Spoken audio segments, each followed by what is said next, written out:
Hello, everyone, and welcome to episode 89 of the Runnin the Paint podcast. I'm Miles here with Nick and Jackson. Guys, how are you doing today? Feeling good, feeling great. Keeping Joey's slogan going since he's not with us today. But what's up, fellas? What's up, everybody? How are you guys? Can't take another man's slogan, first of all. It's a solid slogan. Solid slogan. Got to represent for slogan. Joey. Got to represent for It's a Joey since he slogan. can't be here today. But we've got a fun episode here planned. It's going to be another episode where we kind of dive into every single team so far this season because it certainly has been an interesting start, over the last couple of days. First, though, we do have to do PERTL as we do before all these episodes. And we need to do well on this one, man. We've been kind of struggling lately. So let's just get into it. 4 or less is the goal for this one today because we need to just start from, somewhere. So let's see. I'll pick a player. I'll do the first guess. You know what? Today, let's go with, I'm feeling Simone Fontecchio. All right. Right in the middle of everything. And all right. Oh, Former Piston who plays in the East. I think we could get it. I think we could get this in 2 or 3. Who's a big guy. Older big man. yeah, that's Andre Former Drummond. Thank you. Piston. Oh, wait, what number does he wear? 5. Well, it's Let's not see. Andre Drummond. Let's Chat, see. it's not Andre Drummond. Not Andre Drummond. Could it be Wiseman? No, he's young. Is it Bagley? Or Could be Bagley. Is he still active? He's on Washington, right, Goggin? You're a Wizards fan. He doesn't play. He doesn't get run, though. He's not over 20. He's not over 30. Oh, No, shoot. he's not Yeah, that thank old. you. Yeah, you're right. He's way young. Okay, Former old guys who Piston. used to play for the Pistons. Thomas Bryant. There had not been many old guys on the Pistons in recent years. That's why we should be able to get this. Oh, is it Kelly Olynyk? Could be. What team is he on now? The Raptors? He's on the Raptors. He's number 4. Yeah, I'm good with Kelly. Kelly Olynyk. Let's go for It's going it. to be Kelly. Good call. Let's go. Oh, 2. That's a sweet picture, I'm not going to lie. Our first 2 of the season. Miles got the Good job, 2. Miles. Let's go. All right, we'll take it. Kelly Olynyk in 2. Not big Kelly Olynyk fans around here, besides Jackson, because Kelly Olynyk averaged like 20 for the Rockets. And he broke Kevin Love's arm in 2015. We don't like Kelly Olynyk around here, but glad we got the PERTL in 2. But now it's time to get into the focal point of the episode. And Nick, why don't you explain what we're gonna do here today? Yeah, so a little cherry picking. Thank you to the guys at Bleacher Report for coming out with a great story that one word to describe every team. And we're going to do it a little bit differently. We're not going to take the words that they did. We're going to come up with our own words and maybe talk about the words that they used and talk about our word and see what we see. So I'm going to start us off. We're going to start up top with the Boston Celtics. And the word that I had for them was motivated. This team is motivated after winning the finals last year. Jaylen Brown with a chip on his shoulder, not getting selected to Team USA. Jason Tatum with a chip on his shoulder. They played the Warriors last night. Steve Kerr got booed in Boston. And, they have – what I like most about the Celtics is it's not just those top guys that are playing good. They're out with – Porzingis is out. But, I mean, from top to bottom, like, guys like if O'Shea Brissett is getting on the court, if Jordan Walsh is getting on the court, those dudes are playing hard and maybe not, like, making super productive use of their minutes all the time, but there you have guys who are playing hard. Peyton Pritchard, Kata had a great game versus the Warriors last night. That team is just motivated and they look like it. Yeah, for sure. Yeah. I think that's definitely a great word for the Celtics coming in. We kind of figured that that's how they would kind of play out the season. And we've seen that, especially from a guy like Jason Tatum, whose numbers have been spectacular to begin the season. 30 points per game, and in a lot of them, the Celtics have been so dominant. He hasn't had to play in many fourth quarters. So he's been awesome. Derek White has been shooting incredibly from 3.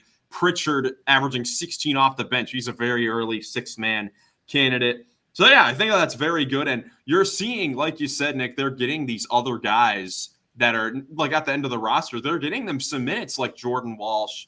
Kata has been very impressive to me. I think that if he could develop a little bit of touch around the basket, that he is another gem that they could find because he's a great shot blocker, very good rebounder, can catch lobs at the rim. I think he's been a great find for the Celtics there if they could develop him some more. So, the Celtics, they definitely have the ability to, play those young guys a little bit more to have them fit in with those other great players because they're so motivated to get those other guys involved in the regular season when they can afford to do so.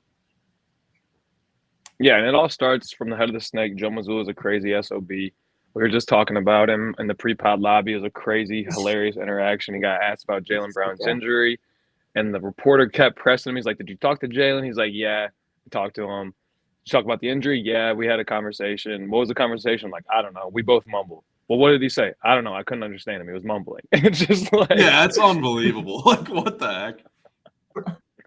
But no, he's got those guys motivated, is my point. He's got those guys motivated. Yeah, absolutely. No question about it. Definitely a good start there. Jackson, how about you? You give us a team. Best team in my 2 divisions right here. I got the Houston Rockets because I chose their division because I'm selfish. And I said defense for them. They've been surprisingly, like not surprisingly, but they've been very, very good on the defensive end. They haven't let up really a lot of points to anyone yet besides let me pull it up. I lost my tab. But yeah, I mean they really haven't given up a lot of points to anyone besides the Warriors, who they give up 127 to. But outside of that, they haven't let up more than 111 points, which I think is good. I mean, I think it's good, and they've been scoring a lot more. So I like where the Rockets are at. Alp's playing way better defense. Jalen's showing up on the defensive end. Dylan's going to be Dylan on the defensive end. Fred's playing well. I mean, everyone's just playing their role well. Even Tari Eason off the bench. Cam Whitmore's playing good defense. Amen Thompson is looking like he's going to be a generationally good defender in a couple of years. I love what's going on over in Houston as a Rockets fan, and I think the defense is showing. And I think absolutely, yeah. Fourth defense in the league in terms of defensive efficiency. Like you said, they're not giving up a whole lot of points. They have 3 out of their 5 wins are by double digits or more, and they only gave up 102 points to Dallas in the 4th game of the season. They're definitely stepping up on that end. And offensively, too, they're 7th in offense. Like, the Houston Rockets being top 10 in offense? My goodness. If they can keep that up, and they're definitely going to be a force to be reckoned with this season. They're just getting a lot of contributions from a whole lot of different areas, and it definitely has been impressive. We know that defense is definitely the Rockets' calling card, and they're getting some guys to, step up on the offensive end. Şengün's scoring has been a little bit down. His efficiency hasn't been the best. What they've gotten, decent efficiency from Jalen Green. He's just under 40% from the field, but that 38 from 3 on the 9.5 attempts per game is where it really matters. Because I mentioned it before. Like, we'll get to the Timberwolves. I've mentioned it with Anthony Edwards shooting a whole lot of threes. Doesn't matter how many threes you're shooting if you're making a decent percentage of them, and 38%, definitely a decent mark right there. Yeah, for sure. I mean, he's showing why he wanted that max extension in the offseason. He didn't get it, unfortunately, but in a couple of years, he's going to get paid after the 3's up, because I think with the pace that the Rockets are playing at, I said before the season I wanted them to incorporate that slow pace with Şengün with the kind of fast pace with Jalen Green, and I think they've played it almost to perfection in a lot of games. I like the pace they're playing at. I like everyone's making shots. Fred's fretting. He's inconsistent, but that's okay because he's getting people open. So Fred's fretting. I love it. The only guy who needs to step up is Jabari, and I think that'll come. He's still a young player. I mean, everyone's doing their part. Defense is what I'm happiest about. That's definitely what you should be happy about. Good start for the Rockets, 5-3 in their first 8 games so far. I'll give a team next. We've talked about 2 teams that have been pretty decent so far. I'll go with a team that hasn't been that great so far, a team that we've talked about a whole lot over the last few episodes, the Milwaukee Bucks.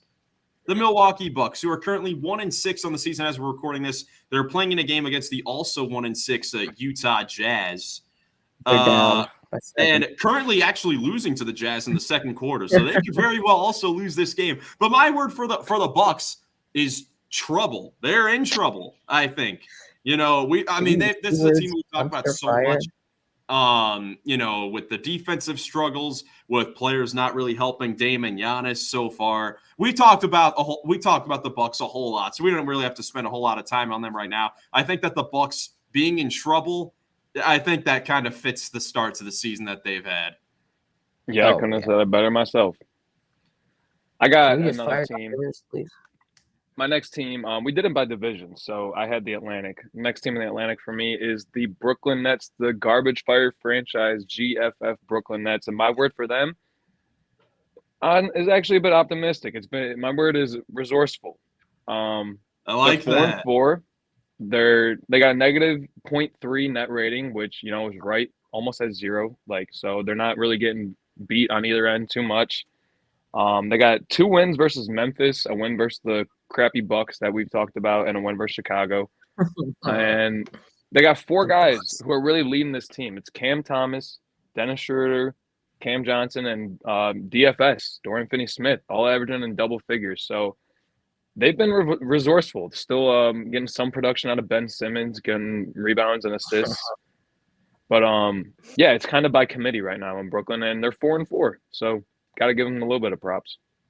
Yeah. Shouts out to Brooklyn. They've been playing well against the really good teams, even barely losing to the Nuggets. They really should have won that game. Oh, yeah. But they just didn't close out, I guess. I didn't watch the end of that game, unfortunately. That was like the one.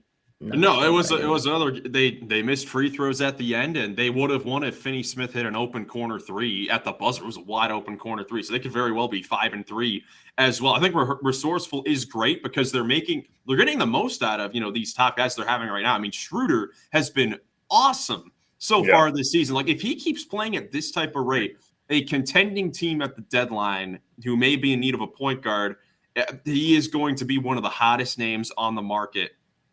And that's also where they get resourceful because they include a lot of resources that other teams may want going down later in the season. So the Nets this is probably the best start you could have asked for, so far. A team that isn't going to look to be in the picture, come March or April, but getting great performances from their top guys that they could maybe use down the line in a trade or what have you. So, yeah,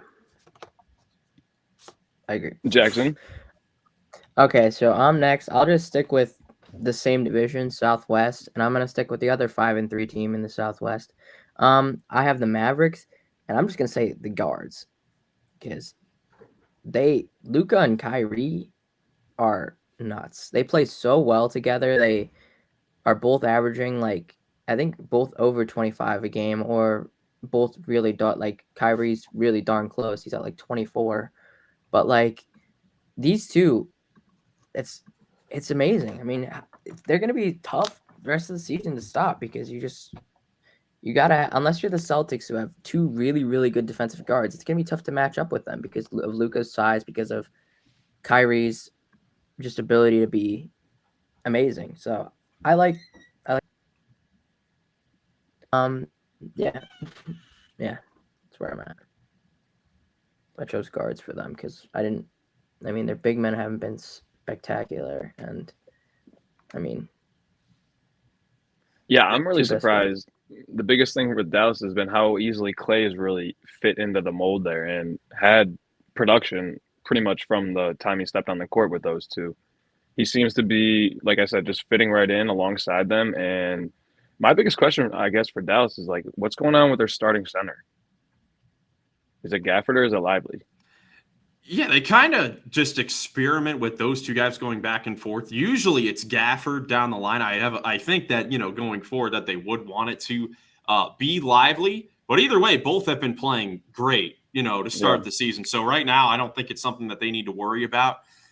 Eventually, though, they do need to be starting Derek Lively because he'll be way too good to come off the bench, especially for the contract that he'll eventually be worth. A couple seasons down the line. Yeah, for sure. I just chose guards for them. Yeah, because that's what they are. They're led by 2 guards. two point guards, call one a shooting guard, call the other shooting guard, call one a point guard, call the other. It doesn't really matter. I think the 2 point guards. They've both been balling. And it's been working out so far. Even with Luka not shooting the ball that well to start the season, his numbers have still been, fantastic to start the season. I'll go next. I'll stay in the Western Conference. Let's see. Let's talk about another team that's been really good this season. Let's talk about the Golden State Warriors. And my word for them is surprising. It's already been documented about how, Jackson and I were wrong about the Warriors, most likely. But even like Nick, you were super high on the Warriors. Them being this good, in the season so far, I don't think that anyone could have foreseen a 7-1 start. The second best defense in the league, the third best offense in the league. I don't think anyone could have foreseen how good the Warriors would have been this season, and especially with some games without Steph Curry so far. They've just been awesome so far, and I'm very impressed by Golden State to begin the season. Me too. They're annoying. Just sick of them, dude. It is annoying, but heck, they're just so good. I mean, the game against Boston was so impressive because of how well they played defensively. That's really where they started to take over the game. And even when the Celtics started getting back into this one, they were able to close out defensive possessions. The Celtics were having a tough time scoring against that Warrior defense in the clutch. And everyone is really playing so well for them in their own different ways. We already know what Steph can do. Buddy Hield has been fantastic for them since signing this offseason. Wiggins is starting to have a resurgent year. He's been very, very solid for them. And even the players that aren't shooting that well, like Podziemski and Kuminga, they're still, they still have the intangibles to provide solid, roles for them, when they come into the game. And even, Draymond Green doing the same thing he always does. His numbers don't look that great, but his defense is as elite as it's ever been. And he's shooting 43% from three right now. When he's getting threes, he's knocking them down. So shout out to the Warriors for this, exceptional start to the season. One of the best teams in the league. Crazy to say. It's incredible that they have the best defense because not one person on their roster is taller than 6'9". Yeah, it's special, man. It's annoying. With that being said, yeah, go ahead. Let's head back over to the East and talk about the New York Knicks. Yeah, let's talk about them. Talk about the Knicks. So my word for them, I got a bit of a story with this one. My word for them is unfulfilling. I'm unfulfilled by what I've seen from the New York Knicks. And I relate this to Chick-fil-A. Every time I go to Chick-fil-A and I get a sandwich, fries, and a drink, I'm left unfulfilled. I need like 6 of them things if I really want to like it's just not enough food for me. And these New York Knicks they're not putting enough food on my plate. I haven't seen anything that is substantial, solid fulfillment from the Knicks. Like I haven't been fulfilled one time. I think you're just chubby, bro. You need 6 The New York Chick-fil-A Knicks. New York Chick-fil-A Knicks. I don't mind that take, honestly. The Knicks-fillets. They've been, the Chick-fil Knicks, bro. No, like individually, the Knicks players are having very good seasons so far. I mean, Brunson, you look at their stats individually, they're all playing very well, but it hasn't really come together on the court that much, especially in the clutch. The New York Knicks so far, again, very, very early, into the season, but they are the worst clutch team in basketball so far this season. In their four clutch games, they're 1-3, and it just gets super stagnant offensively. And that's something that we kind of saw with the old Knicks, with Julius Randle, R.J. Barrett, that it would kind of get stagnant in the clutch. They would just give the ball to one of their guys. They would try to ISO, take a tough shot late in the shot clock. They weren't going down, and that's not something that can really work with this Knicks team. And it's really kind of perplexing because in the Knicks' most recent game against the Atlanta Hawks, where they blew a 5-point lead with 3 minutes to go, when they got that 5-point lead, they had just gotten a Karl-Anthony Towns 3 off of a Brunson Towns high screen and pop out for Towns to get an open 3. And after that, they did not run it again for the rest of the game. They didn't run a single pick and roll the rest of the game. And that just makes no sense. That's something that they've got to figure out, because if they aren't able to win games in the clutch, I mean, that kind of matters for a team that, is wanting to be up there, with the Boston Celtics as far as contention goes. Yeah, and also it doesn't help that they're just running these dudes into the ground already. I mean, Right. True. Like, not that they have much choice. I mean, they don't Yeah. really have the personnel on their bench to really play around with it that much. Yeah, it sucks. I think if they make the playoff, they'll be fine. I think they just got Cat recently. Like, he's the most recent acquisition for any team, him and Julius. So I think they're just figuring it out. I think they're running the ropes. I think they'll eventually figure it out. Yeah, I think they'll be fine. They'll be fine. But I like the word. I like the Chick-fil-A reference. I like everything about that. That was good job, Nick. Shout out to Chick-fil-A, man. So good. It is so good, but I just need more food. Always want a little bit Now more. I'm hungry, dude. Now I'm really hungry. All right, Jackson, you go ahead next year. I'm just gonna stay in the Southwest Division. I'll go each division by division because I want to be different. I'm gonna go with the Pelicans because it's an easy one. It's injuries. Wow, they're getting abused. They're just getting abused by injuries right now.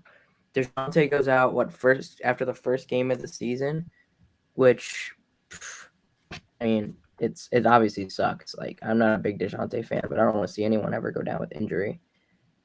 Which sucks. And then you got CJ's been out. I know they haven't Trey Murphy yet. Zion always going to be a guy who walking hospital bed, pretty much walking buffet. Yeah, Herb Jones is out 2 to 3 weeks. Like, it's been tough, man. It's been tough for the Pelicans so far. Trying to get. Wait, what'd you say, Jackson? New Orleans hospital beds. That's their new name. That's kind of what when they've you've lost. been. When you've lost to the Blazers twice in the first 8 games, it's not going great.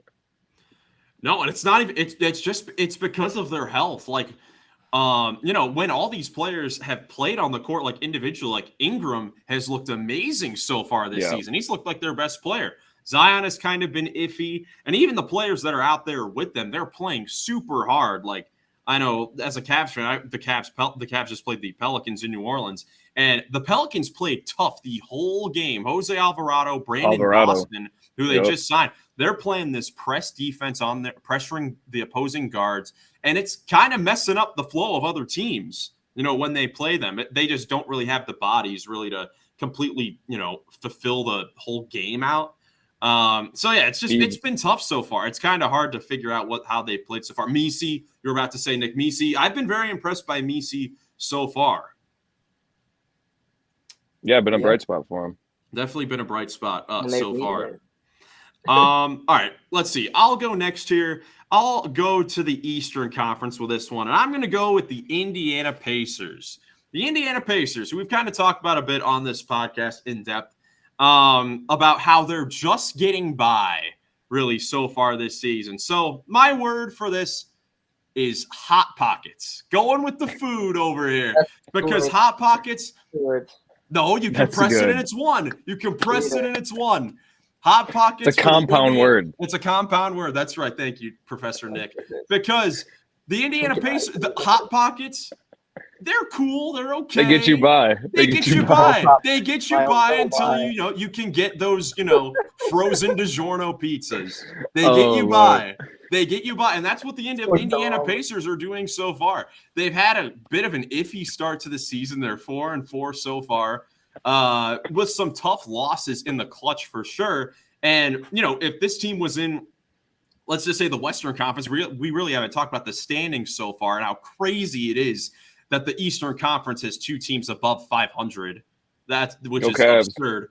Yeah, we'll talk about the Cavs later. But no, Indiana, if they were in the Western Conference, they would be tied for 10th or 11th in the Western Conference. But right now, they're in the East. They're just getting by. They're 4-4, and they're tied for 3rd in the East. So right now, they're just getting by. Pascal Siakam has been a saving grace for them. He's been like their only consistent player so far. Miles Turner's had some decent games. Halliburton kind of getting back to the player he was last season. But overall, the Pacers just getting by like a hot pocket in college. I'm going to start calling my players Hot Pockets. Like if they're doing stuff that isn't all out effort and they're just trying to get by, bro, you're a hot pocket. Stop being a hot pocket. You're hot pocket. So dumb, man. This is so dumb. I'm so happy that happened. That's so I've had enough perfect. of this tomboy. Let's go on to the next one. Let's keep on going.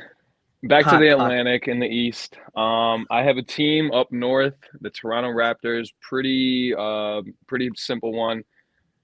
The word I have is uninteresting because the biggest headline from their season so far has been about a player that is no longer on their team and a rapper that is from Toronto. That's the biggest headline, was Drake talking about how he's going to take DeMar's banner down if they ever retire his jersey.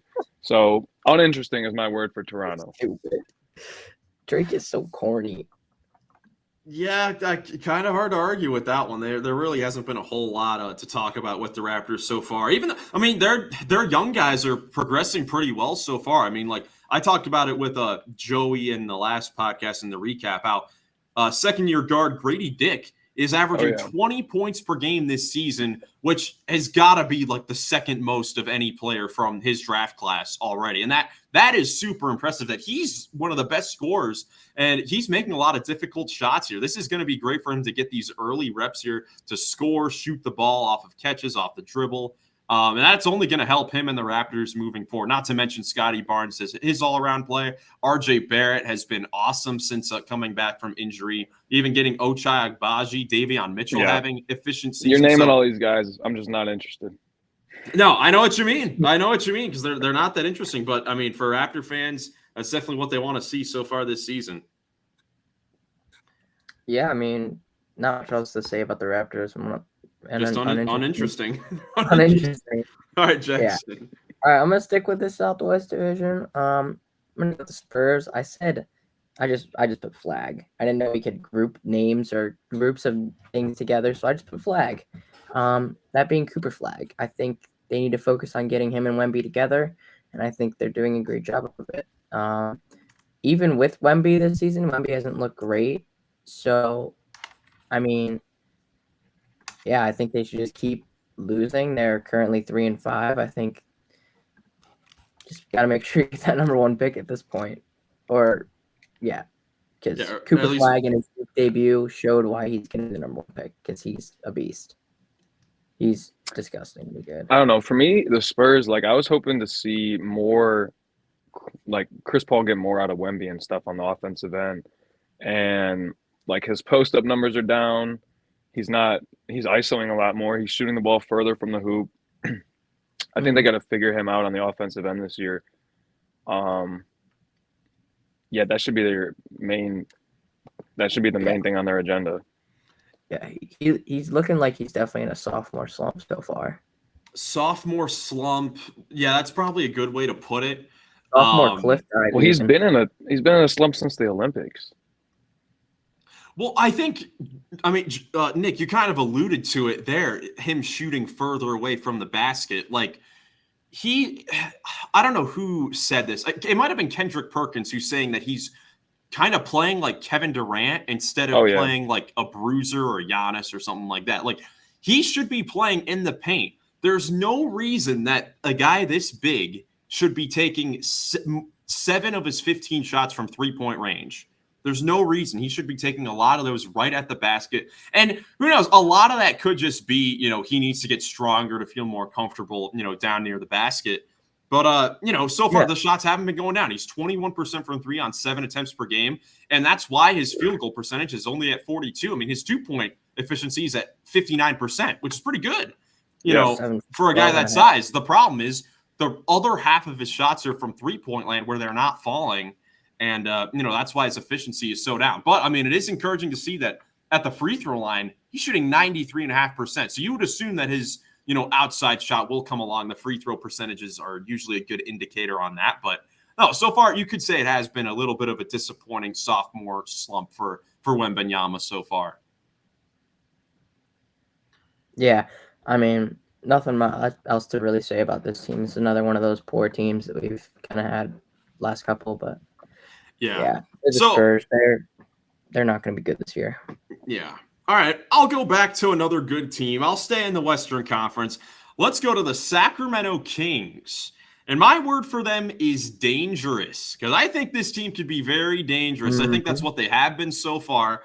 5-3 on the season so far. All 3 of their losses had been like right near the end in the fourth quarter, clutch games. They've been in every single game.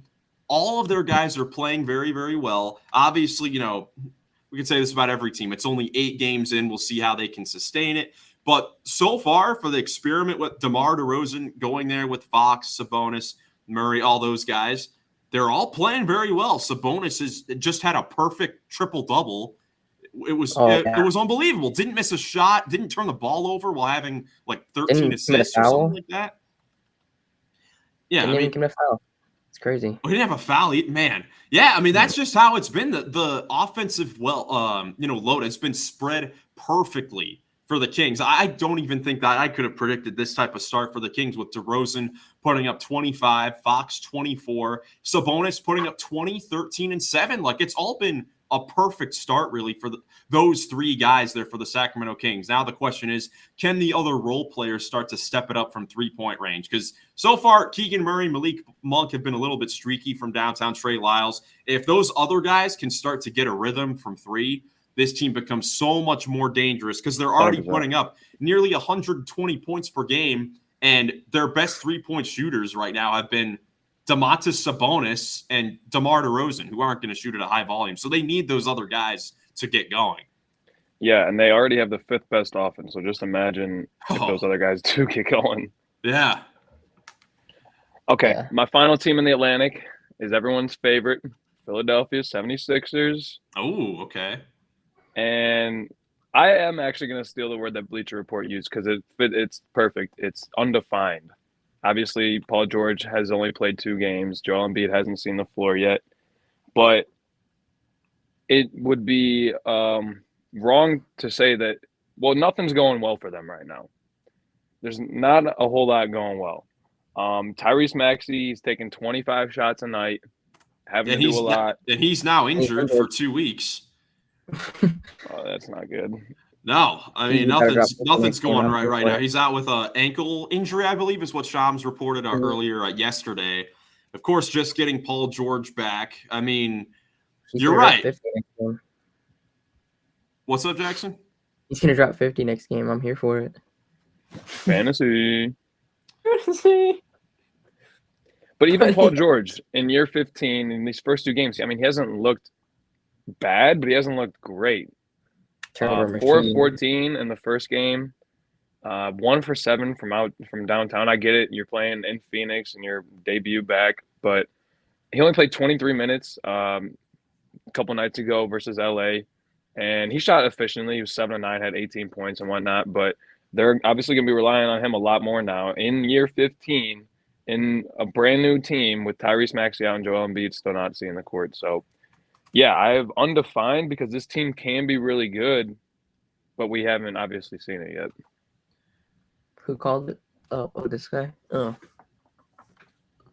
Wait, called what? Sixers were going to be bad. Oh, well, I mean, like Nick said, it's undefined. We can't really make a full conclusion about, how they played so far, but I mean, no, they have been bad so far. Their only win has come in overtime in a game where the Pacers kind of threw the game away, turning it over a whole bunch of times. No, I mean, the Sixers, it's definitely been rough so far.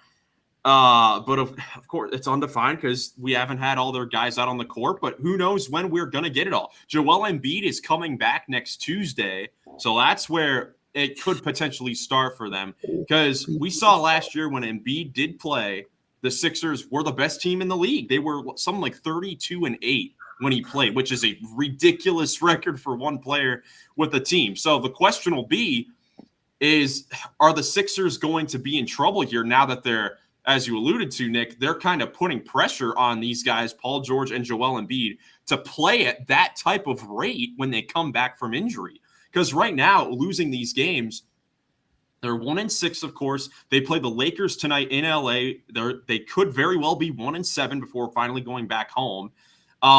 Could this team be digging themselves in too large of a hole to climb back out of to make it into the playoffs? Nick, what do you think about that? instead of undefined, I'm changing my word to non-judgmental because that's an actual action rather than a description. So I'm going to remain non-judgmental and not even answer your question, Miles. Okay.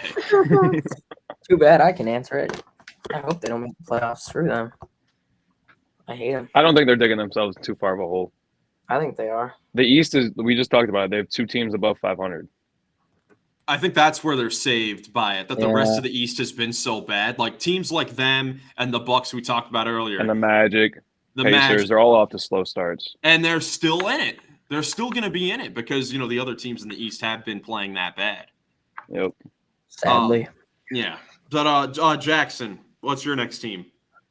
So I'm just gonna finish out my division as well. I'm gonna take the Grizzlies, and I'm gonna say fun because Ja Morant has been amazing to watch. I mean, he had 360 layups. He does some crazy stuff, but the rest of his team too. I mean, Zach Edey's been fun to watch. Desmond Bane, when he's played, has been great. I think they're just a fun team, like they were in prior seasons when they were a top team. I think Grizzlies are looking back. They don't even have Marcus Smart back yet. Just a fun team, just a fun all around team that I like. Did you guys see Ja Morant? You see him get teed up Yeah, because he poked the bear. Yep. It's just they're a fun team. I don't know. I've been like I like a little bear poking. That is fun. Little grizzly bear that's the poking. whole point to it. Yeah, the Grizzlies are getting, you know, contributions from so many different players here to start the season. They've got 8 guys averaging double figures in points, Wow. you know, so far. And a lot of that's been because, you know, guys have been in and out of the lineup. But they've even been doing this with Marcus Smart not even playing, who could potentially be a big piece to that team, you know, defensively. He's a, you know, nice grit and grind player. But, you know, just the contributions all across the board to go along with Ja being so fun. You know, it's been a solid start for the Grizzlies, you know, to see them after last year deal with so many injuries. They were kind of dealing with that a little bit this year, but still kind of playing through it, getting so many good contributions from, you know, a lot of different players throughout the lineup. It's definitely been impressive. Yeah, can't complain about the Grizzlies. They've been great this year. Look forward to seeing what they're going to do the rest of the year. For sure. No question about it. My next team, let's talk about the Chicago Bulls a little bit. And my word for them, it's pretty easy. It's fast because they have upped their pace to number 1 in the league. They are moving so fast. Their offense has been, you know, they've been a very high-scoring team because they're playing so fast. The defense, we don't have to talk about the defense with the Bulls. No, they're scoring a whole lot. They're scoring a whole lot of points. You know, and all their guys are really contributing on the offensive end. When you talk about guys with their number 1 guys like Levine, Vucevic, Josh Giddey's been hitting his threes so far this season. They're just getting contributions as well offensively. Not sure how great they'll be this season. It's kind of another weird team out there, but so far they're playing fast, and because of that, it's been kind of fun to watch Chicago Bulls basketball this year. It has. I watch them a lot too. I've been watching a lot of basketball, but I like the Bulls. The Bulls are fun. All right, Nick, you're up. All right, we're moving over to the Northwest Division of the Western Conference, and starting back up top, I had Boston, and we got OKC now. I actually have a repeated word somehow. Me and Jackson picked the same word because for the Thunder, I have defense, and I think this is a bit more applicable because the Thunder have the best defense in the league. Their defensive rating is 96.3. It's incredible. It's one of the best defensive ratings in league history. Like it's been amazing what they've been able to do so far. And they're doing it all without Isaiah Hartenstein. They're getting him back. They're going to be stronger when he gets back on that end. And yeah, Shea's numbers are down a little bit. That's obviously an indicator of where they're at. He's barely playing the fourth quarter, and they got a lot of other guys who are stepping up to help him out on the scoring end. So he can even commit more of his energy to the defensive end. So yeah, that's my word for OKC is defense, because that's no question why they've dominated, and they got a lot of big wins by big margins. Yeah, that's fair. I probably should have let you use that for them, but it's okay. That's okay. We can repeat. Who's your team, Jackson? All right, so I'm gonna start my Eastern Conference division. In the Southeast, I got both the really, really bad divisions. just because I watch a lot of bad basketball. I love it. It's my favorite thing. But I'm gonna start off with probably I have the Heat, and I'm gonna say disappointing for them. Specifically, their two best players this year, Jimmy Butler and Bam Adebayo, have been atrocious. Absolutely atrocious. Other heroes look great. Terry Rozier's been started off great. Has looked less great the last couple games, but Jimmy and Bam. Jimmy had like 2 good games. Bam had the 1 good game. But outside of that, they've been atrocious. I mean, Bam, Miles, you said earlier, is shooting like 39% from the field. Yeah, that's horrible. For That's banana. That's bananas. That is bananas. That is. But it's I don't get it. Like I was looking forward to Heat basketball this year. I was like, you know what, Jimmy has to play better. It's regular season. He's got to show that he's not just a playoff guy. And contract year. Yeah, contract year. 35 years old. Yeah, no, he's definitely slowed down. And I mean, Bam, after the Olympics, was supposed to be the next guy up, the next guy to take Jimmy's place as the number 1, and he just has not. Tyler Hero has been the guy who's taken the number 1 role in the regular season so far. And I think Bam will bounce back a little bit, but as of right now, he's just been underwhelming. Oh, I got a great stat. Shout out Basketball Reference. Let's hear it. The Heat starting lineup of Terry Rozier, Tyler Hero, Jimmy Butler, Nikola Jovic, and Bam Adebayo is being outscored by 16.6 points per 100 possessions. Yeah, that's just not going to cut it. Oh, my gosh. Can't get much worse than that. Yeah, and you wonder, they've been starting the same 5-man unit out there with those 4 and Jovic, who's been okay, you know. You wonder if they look to change anything up going forward, but this is also a team like they were right in a game, you know, against the Phoenix Suns on a Wednesday night there, who have been playing some spectacular basketball. I'll get to them in a little bit. You know, the Miami Heat are another team you could kind of say, you know, they're a whole bunch of hot pockets. They're not playing that well, and they're only a game under 500. Could have beaten the Suns if Jimmy Butler just could have beat the Kings. Kings could were have on beat the the buzzer Kings beater. too. Like the Heat, despite them not playing well individually, are still in some of these games. And it won't really, like, I don't see Bam shooting 40% all year. No, there's no way. There's no way. There's no way. I don't see that happening. I hope he doesn't. I hope he picked it up. Yeah. Obviously. Who you think hopes the most? The guy who has him on his freaking fantasy team, 2nd round pick. 3rd round pick because you took Pala from me, idiot. Oh, 3rd round pick. I am actually curious. I'm gonna go and look at try to find Bam's shot chart so far this season because I haven't been able to watch, you know, a whole lot of Miami. He's shooting a lot more threes. I'll say that as someone who's watched it. He's shooting a lot more threes. I feel like he's taking a lot more jump shots by looking at these percentages, whether it's from 3. We know he's a decent mid-range shooter, but he's been decent in the mid-range. He takes a lot of tough shots now. He's a good player out of the short roll. He's just not really being effective right now. No, and his defense is still there a little bit. The Heat are still a good defensive team there, you know, with Bam in there. That hasn't really dropped off a whole lot. But, yeah, man, a whole lot of red X's on this shot chart. Really none. Most of the X's are coming, like, right inside the elbow. Right inside the elbow in the painted area, but not right at the basket. Those little jump hooks, fadeaways. Those are tough shots that are just not going down right now. You can say he just got to get closer to the basket. Nope. Yeah, that's definitely a good one right here. All right, Jackson, you just did the Heat. All right, I'll go next. Let's talk about the Phoenix Suns. We just mentioned them a little bit. And my word for the Phoenix Suns is clutch, because they have been the most clutch team in basketball, and it's been great to see them play like this. And it's the complete opposite of last season, where they were probably the worst clutch team in basketball. They were the worst team in the 4th quarter, at least, which is something that never made sense when you have the likes of Booker, Beal, and Durant all on the same team. This year, it's flipped around. They are 7-1, which is, you know, tied for the best record in the Western Conference.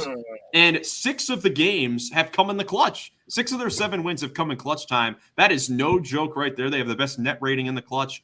And they're getting it from Kevin Durant, Devin Booker, even Royce O'Neal in the clutch has been knocking down some 3-point shots in the corner to close out games. So the Suns, it's just great to see them playing some clutch basketball, because they've also played a pretty brutal schedule so far. They haven't really had an easy game in there yet. The difference has been their clutch play. We kind of talked about it at the beginning of the season when we were talking about them in the season previews, looking ahead at their schedule. Like, man, how are they going to start off the season? They could be, they could have a pretty rough record since they were rough in the clutch, or it could be the other way around. And so far, they've been the best clutch team in the league. So shout out to the Suns for turning it around. Coach Bud doing great things there in Phoenix. You know what I hate? Oh, okay. What? I hate to say I told everyone so. I mean, am I ever going to miss? The Golden State Warriors, Jackson? No, I admit to my defeat there. But, man, I'm just happy to be right at the Suns. I love watching the Suns. I love Devin Booker. I love Kevin Durant. Kevin Durant's a sneaky MVP candidate right now. Devin Booker hasn't been as incredible, but, I mean, that's a good sign. Honestly, you're 7-1 and D-Book's off to a pretty slow start. Like, I don't know. That's a good sign if you're a Phoenix Sun believer like me and Kenny Beecham. But, yeah. I am too. I believed in the Suns. Me and Kenny said too, so that's why I shouted him out. Stop it. That's fair. Stop it. Don't take credit for everything. All right, let's move on. I have the Denver Nuggets next, and my word for them is shaky. 4 of their 5 wins have been within 5 points, and 3 of them have been by 2 points. All right. They've won 2 games in overtime, and yeah, I guess shaky describes their lack of bench scoring, which has been the big thing for them all year. We've talked about this team ad nauseum. I think shaky really describes it pretty well. Do you guys have anything to add to that? I would just put Jokic. Yeah, I mean, Jokic, like, where would this team be without Jokic? Like, to me, the regular season hasn't really meant a ton when it comes to MVP the last few years. To me, he's the MVP when you look at most valuable player.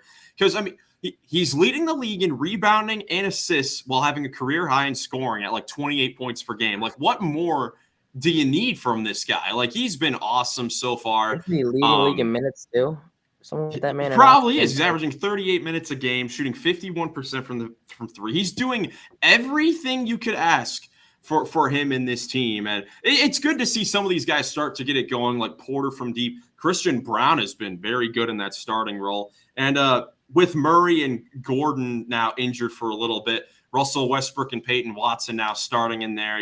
We'll see how that goes. Got a very nice win, giving the Thunder their first loss, a kind of come from behind win in the clutch. That was definitely impressive there. But shaky, it's definitely a fair word. We have a friend here, shout out to Riley, who's a Denver Nuggets fan, and he's just wanting to see, a comfortable win right now against a good team. Like right now, their only comfortable win was against the Utah Jazz right now, who 1-6 so far. So that's definitely, something to watch out for the Nuggets, but they're another team that's just getting by right now because they're over 500. They're over 500 playing like this. So,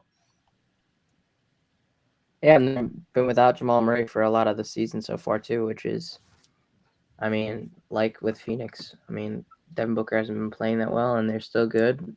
Jamal Murray isn't even playing, and Denver's still hanging around. So, we'll see. Yeah, we'll see how it goes for them. But yeah, so my next team, Miles actually gave me this word, so I'm gonna have him help me a little with this. It's the Hawks, and it's committee. And after looking at box scores and such, and like taking a look at it, I think this is a great word because, like, you have Trey, who's been balling every night, besides the one night he left with injury a little early. And then there's always like one other person who. It's usually different. One other guy who's balling. Jalen Johnson's been great. Another dunk from me, prediction-wise this season. But yeah, I mean, you got Jalen Johnson. You got Risa Shea against the Knicks, dropped 33. You got Onyeka Okongwu, first game of the season. It's just every night there's a different guy that's the number 2 for Trey. And I think that's honestly a great sign for a team that Joey predicted was going to be high, and who knows, maybe they'll finish up high like that. Yeah, if they finish top 5, like Joey predict, that might be an all-time. That might be an Prediction. all-timer if the Hawks finish top 5. Because they're even. I mean, committee is just. They're doing this. Guys like DeAndre Hunter, Bogdanovich, 2 guys that are key for them, key scorers, have played a combined 3 games so far this season. They haven't really been playing with them. And Trae Young also has not been efficient so far this year. His shots have not been going down. So to see the other guys get it going, Risa Shea just having his big breakout game there, that was good to see the number 1 pick. I mean, for a number 1 pick, we've talked about him probably the least of any number 1 pick that we've had over the last several seasons. So great to see him have his first breakout game there. I'm For the Hawks. For sure.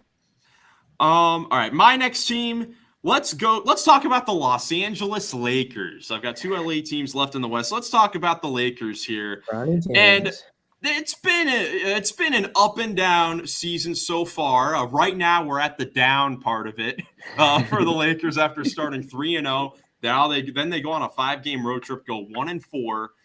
And my word for the Lakers is chocolates, because I'm going to go to an old quote by Tom Hanks in Forrest Gump, because life is like a box of chocolates. You never know what you're going to get, because you never know what you're going to get with the Lakers. You never know if you're going to get a great team led by AD and LeBron, or a team where D'Lo has to get taken out of the game in the 3rd quarter because of his lack of effort, if Rui can't hit his shots, if Reeves isn't having it going, if the bench doesn't give them anything. You just never know what you're going to get from the Lakers, and that's got to be so frustrating for Laker fans. And for JJ Redick as well, seeing him walk out of the post-game conference in the game against Memphis. So that's kind of how the season's been so far for the Lakers. You wonder if this is a team that, like I said, they started the season with 3 games at home, won them all, then go on a 1-4 road trip. So you wonder if this is going to be one of those teams that are great at home and just abysmal on the road. You wonder if that can happen. Obviously playing the Sixers tonight, they need to win that game, or else there's going to be some problems. There's probably going to be some problems. I mean, it's a must for a game this early in the season. It's a must win for both the Sixers and the Lakers, if you really think about it. Neither of these teams are going to want to hear about that losing that game. Absolutely. Yep. All right. My next team is the Minnesota Timberwolves, and my word for them is unorganized. Team is dead last in transition points. They're getting killed up and down the floor, and you can only their defensive rating was 15 this year, and last year they were top 2, top 3. I think they were number 1. I think they might have been number 1. So they're bottom 3rd in pace. They're 24th in total turnovers as well. So they're not taking care of the basketball, and they're getting killed in the possession game, which is just a math problem. So I think that they're very unorganized. They're very dependent on Ant when he's in the game to provide them with almost all their offensive opportunities, and they need to get more organized. Shout out to Julius as well. I mean, when it's not Ant or Julius or Naz Reid, he's been lights out so far this season. I mean, you really don't know, from this Timberwolves team. And their 3-point percentage, they're shooting 40% as a team, but it's not their normal shooters that are really hitting the shots. It's been a weird start, for the Timberwolves. And those numbers, say it right there. I mean, the fact that this team is now in a middle of the pack defense, right in the middle at 15th, when they were the best in the league last year. I mean, it's kind of perplexing, right there. It doesn't really make a whole lot of sense when you kind of just flip Towns for Randall and DiVincenzo. You don't really think about that affecting the defense that much. So far, it really has, even though Randall's been playing great offensively. His efficiency's been very impressive. But it's just been a strange start. Yeah. All right, so for my next team in the Southeast, I'm going to go with the Magic, just get them out of the way, because, I mean, first couple games it was exciting, but I'm going to say boring. I mean, ever since Powell has gone down, I just really haven't wanted to watch them because it's boring. They're boring. And even, Paolo had a couple games where it was, they were still kind of boring. They were winning, but they were still boring. They're just not the most exciting team to watch. I mean, yesterday Franz played well. And, I mean, Suggs has played well a couple times, but you're not really wanting to click on and watch Magic games right now. And, yeah, I don't know. Now, this is another team. I'll pose the same question you guys that I did to Nick about the Sixers. Is this a team that could be in danger of falling out of the postseason or the playoffs, I'll say, because of missing Paolo for such a long time? Because you're seeing how dependent they are on him offensively. Because, the Magic, they're a defensive-minded team. And when they're losing, their big offensive guy, Paolo, relying on Franz and Suggs to score a bit more, kind of elevate to number one and number two options, which isn't really their game. We're seeing how that's kind of been a struggle for them so far. Now, again, they've played a bunch of road games against some really good teams, but could they be a team that's also in danger of falling out of the playoffs with this stretch that Banchero is out? I actually think they're more in danger than Philly, because just from what I've seen in the 5 games since Paolo has been out, it's been uncompetitive basketball. Like, they had a close loss to Chicago the night after he got hurt, but then they go to Cleveland, they get smoked. It was only an 11-point game. They were never in that one. They lose 85-108 to Dallas. The night after, they lose or 111-118. Yeah, it just hasn't been competitive. Like, they're getting smoked. So I think they're in more trouble than Philadelphia, because just what the eye test tells me. Jackson, what do you think? I can get behind that, honestly. And I like the Magic, but I think Franz and Suggs need to step up every day, and I think the rest of the guys around need to step up every day, and they need to start winning some games. Because if not, might as well start tanking for Coop at this point. Yeah, and Franz and Suggs leading you to – it's not sustainable. No. Franz maybe, because we've seen him in the past be like a borderline number one option type of guy. But I don't know about Suggs. Suggs was a guy I said was going to come in and drop 20 this season, but I don't want it to be while Paolo's out. That just makes – because he should be dropping 20 every game when Paolo's out. They also – KCP needs to be playing better for what they got for $20 million. He needs to be shooting the ball better and having a better impact than 7 points on 33 from the field and 24% from three. They're shooting 30% from three as a team. We know the Magic to not be that good of a three-point shooting team, and it's made so much more difficult without their best, creator out there. That's what Paolo does for this team. Is their best scorer. He's their best creator. You could say he's one of their best. You could say he's their best rebounder, second best rebounder behind Wendell Carter. So they just need a lot of guys to step up for him. Shout out to the rookie Tristan Da Silva has been impressive so far, starting in place of Paolo over these games. But this is definitely a team that could be in danger.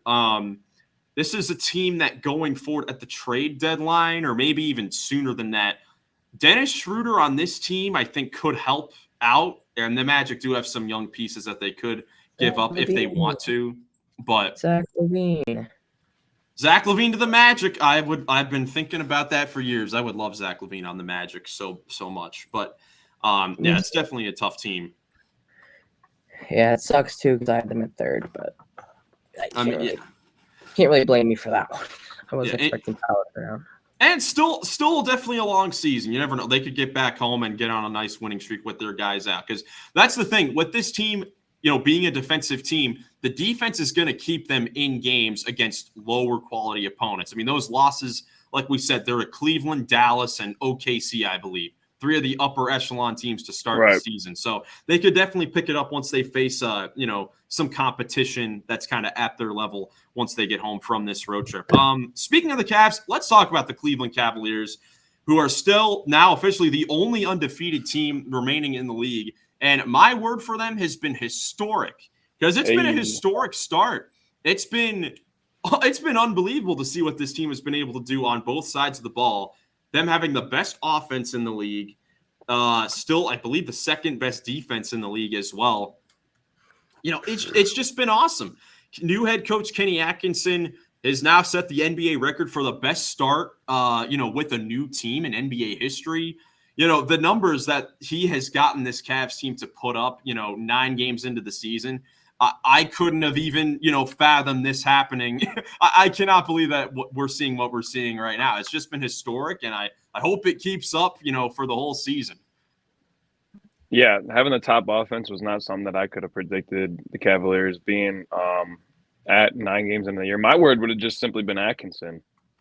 Yeah, literally. I mean, yeah. Scoring 130 a night. Thank you, Kenny. Yeah. It's crazy. Unbelievable. All right, so we got 2 teams left for each of us. And I saved the two worst teams for last. So let's go with the Trailblazers. And I kind of picked 2 words. You guys hopefully won't hold me too hostage for this. But I said charging up. I think the Blazers are charging up. Charging up. Okay, yeah. What? Okay. I'm be mad with the word choice, but it's okay. They are not great offensively so far in this year, but they're 16th in defensive rating, which is higher than I would have expected them to be at this point in the year. And they got 5 guys who are in double figures every night. They're playing really well. Toumani Camara is another guy who looks really good in their starting lineup pretty consistently. And yeah, they got a bit of an easy schedule so far. 3 games versus the banged up New Orleans Pelicans, and they won 2 of those, handled their business in that sense. So yeah, I think they're not behind the 8 ball in any means, and I think they're charging up to get ready to be good in a couple of years. Yeah, I like the Blazers roster. They've got a lot of intriguing players. Shaden Sharp coming back now last night as we're recording this. They got a lot of talented players. They're even playing, Denny Avdia really hasn't been that good so far. I expect him to be a little better as the season goes along, but no, I like charging up because the Blazers, I think they're going to be a pretty darn good team, in a couple of years.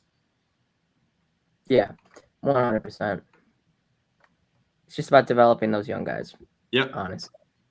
But all right, for my next team, I have the Charlotte Hornets, and my word is literally just LaMelo. I mean, this dude has been ridiculous.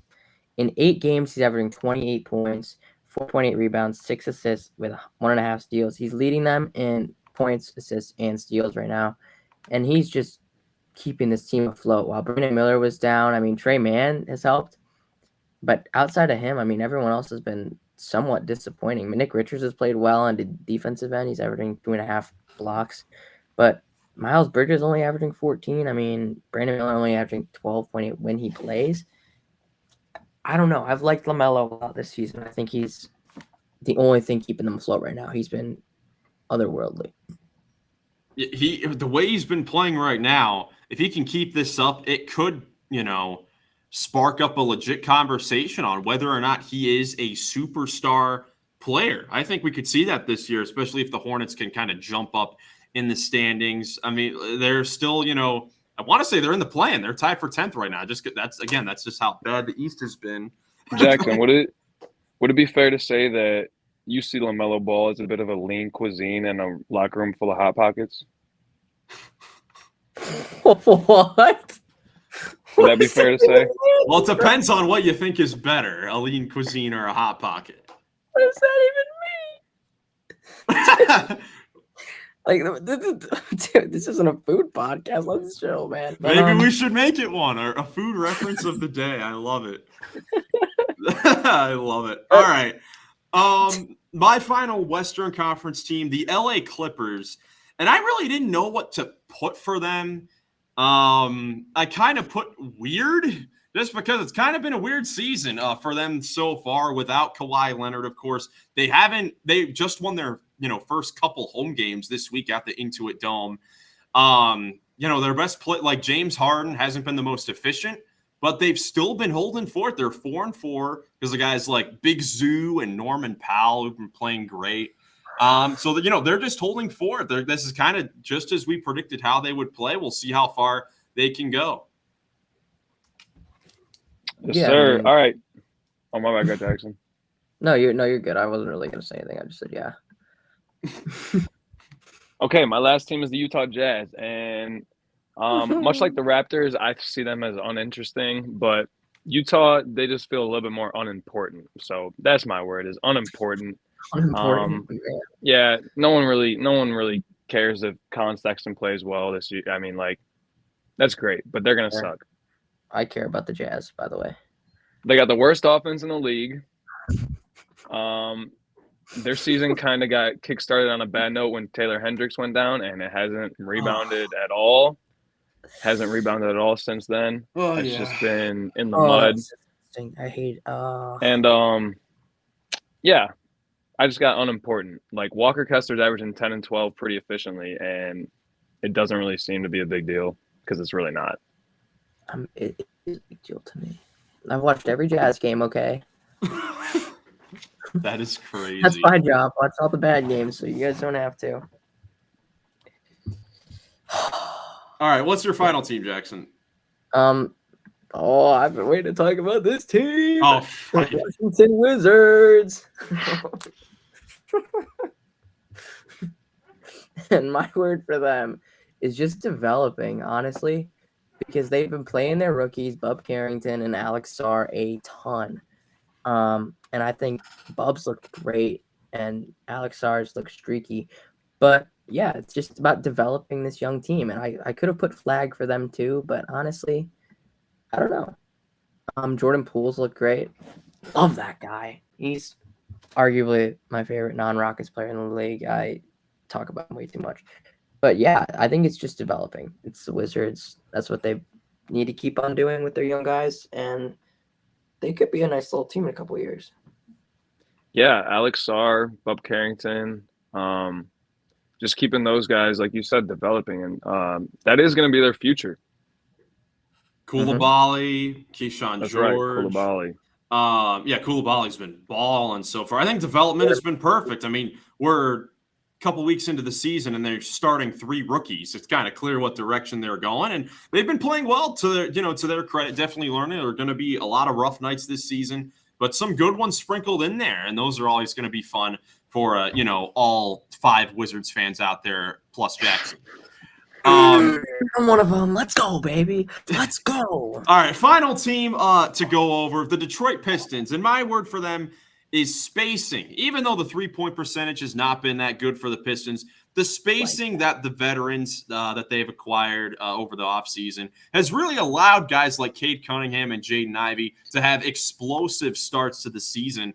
And, it's just been really nice to see, the Pistons already having 3 wins at this point, when last year I believe it took them like 32 games to win 3 games because of that long winning streak. So already off to a better start this season. But no, the spacing has just been nice and helpful for those young Piston guards to, attack the basket and just have space to work with. Because I was saying the whole offseason, like, how are you expecting Cade Cunningham and Jaden Ivey to learn how to play real NBA basketball when you're spacers are Asar Thompson and Isaiah Stewart and Jalen Duren? Like, come on.